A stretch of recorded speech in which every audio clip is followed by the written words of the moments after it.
Morning everyone, welcome back to the shed. I hope you're well today. This is the second part of my online video log, I guess, on my Harrier build. Many of you have already seen a bunch of photographs of this thing now. I've posted it kind of on the Facebook pages and on a number of forums. So you've probably seen some photographs of this thing, but I thought it might be a good idea to wrap up some of the ideas that I've put into place over the last couple of weeks. The last time you saw this on here, I'd basically completed the nose section and also mapped out some of the cockpit parts inside here. Just created a basic kind of structure on which I could work. So over the last week or so, I started to develop that a little bit more and build the detail inside the cockpit. I mentioned earlier that what I was going to do was to try and create the structure inside this half, build everything into place, and then once that basic floor and bulkhead structure was there, then I would start to detail it. The reason I chose to do that was that I wasn't really convinced that I would be able to build the structure, detail the walls, and then get the structure back into place and that it would all fit properly. So I chose the slightly different route of creating the flooring and then gluing that to the nose and then building inside that structure. One of the things that it's done, apart from allow me to create a much neater finish inside the cockpit, is it's also stiffened up the external walls and stiffened up the extension. I did say that I wasn't kind of too happy with the finish on this so far. I'd used liquid glue to build this and found that over the last 2 or 3 weeks it's still settling and it's still creating kind of ghost seams along the ribs that I used to create this curved section.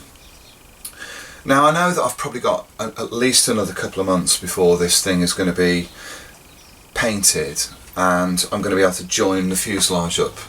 So it'll have plenty of time to settle down, and hopefully another layer of filler primer and also some filler alongside some of the more obvious sink marks inside here. I'll kind of get rid of the worst of that. Also, I've put a rail on here. The first thing I added inside the cockpit was this rail on the upper edge. So what I've done now is I've just got on the outside, I've got that plastic rail, and that's going to need filling anyway. So hopefully it'll all settle down. So what I chose to do with this was to treat every single section all the way through as an individual model and then bring it all together at the end. If you don't do that, it's such a big project that you end up thinking, well, I've got this to do, this to do, this to do, and then you do nothing. So it's much better to try and set a plan out and almost time it to the hour and say, right, this is what I'm going to do now, this is what I'm going to do, this is what I'm going to do, and then move on. In much the same way you would do if you were building a standard plastic model kit. You'd maybe build the cockpit first and then paint the cockpit and then do the fuselage and then do the wings and sort of move on. That's kind of how I've approached this. Also, I've approached it so that I've built major structures first and then built the details around those and then plumbed them all in.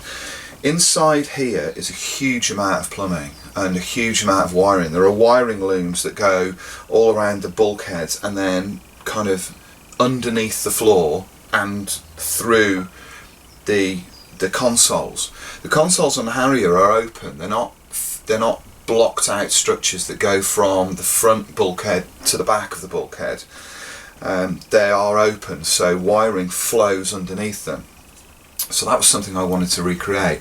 Initially I planned to use the Airfix tubs and then maybe modify those, but what Airfix did in the first place was that they wrongly assumed that the consoles covered the entire wall. They don't, and I couldn't really justify having that as a compromise within the model. So that's why everything in here is white, because everything's had to be scratch built.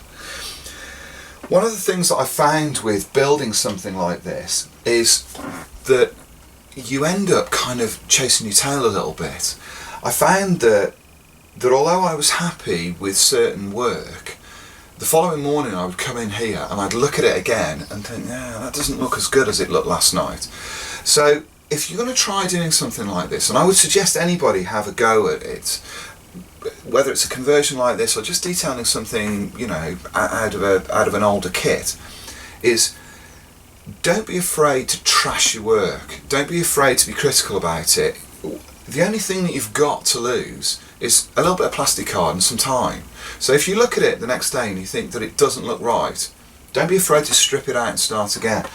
I did exactly that with this console in the rear cockpit. I built it with the panels, the upper panel at a right angle to the wall. And then when I looked at my photographs, I thought, actually, that panel is at an angle against the wall. So I stripped it out. I stripped the upper panel out, and I created a new section that goes in there that actually joins up to the instrument panel at an angle, so that when I fit that in, it fits perfectly, and the angle slopes up to the wall of the fuselage, but also slopes up to the wall of the instrument panel.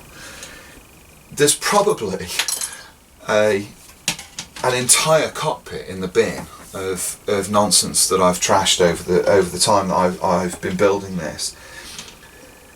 It's just a development, really, and it's one of those things that you keep learning as you're going along. I found that even across this project, work that I started at the front and then moved on to the back, the work in the back cockpit is a little bit neater and a little bit more precise than it is at the front.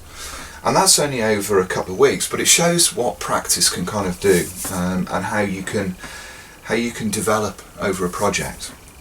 So what I've got now is I've got this completed side of the cockpit. The bulkheads, these two sections here, this one and this one, they're only detailed so far on one side, and that's because the detail and plumbing blends in with that nose section on this side, and it's opened up a slight conundrum that I hadn't really planned for, and that is, how do I build the other side of the cockpit on the consoles when I don't have the fuselage halves together?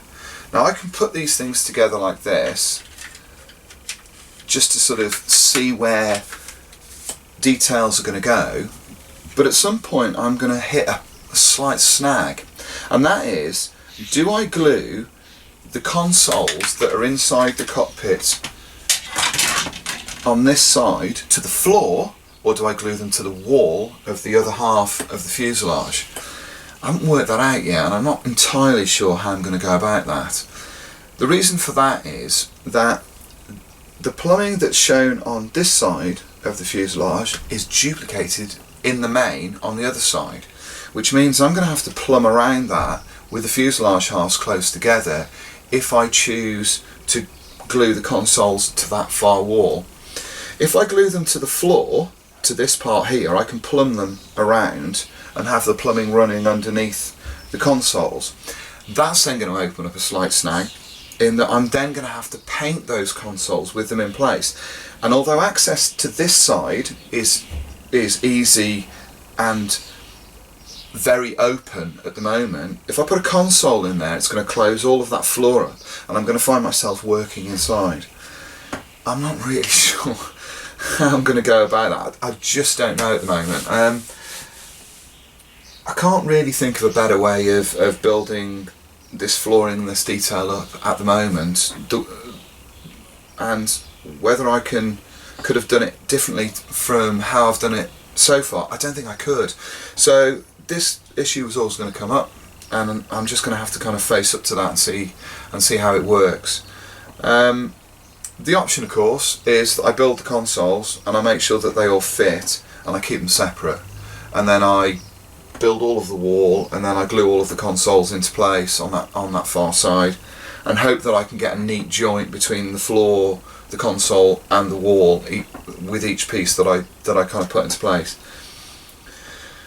I'm going to deal with that next week, I think.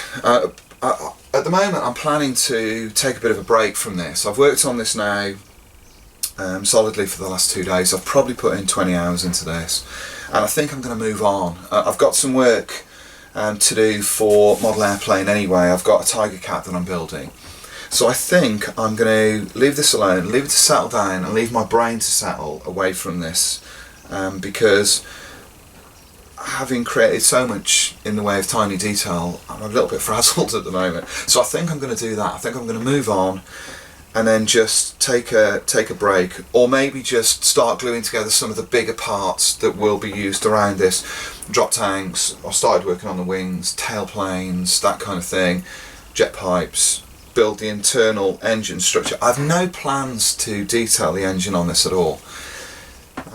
David Haggis' model originally had, I think, an engine access panel on this side open, but I think I'm going to leave that alone, and so that way I can have the kind of flowing lines of the aircraft completely on show without it being broken up. Canopies will be open, but I think everything else is going to be kept closed up.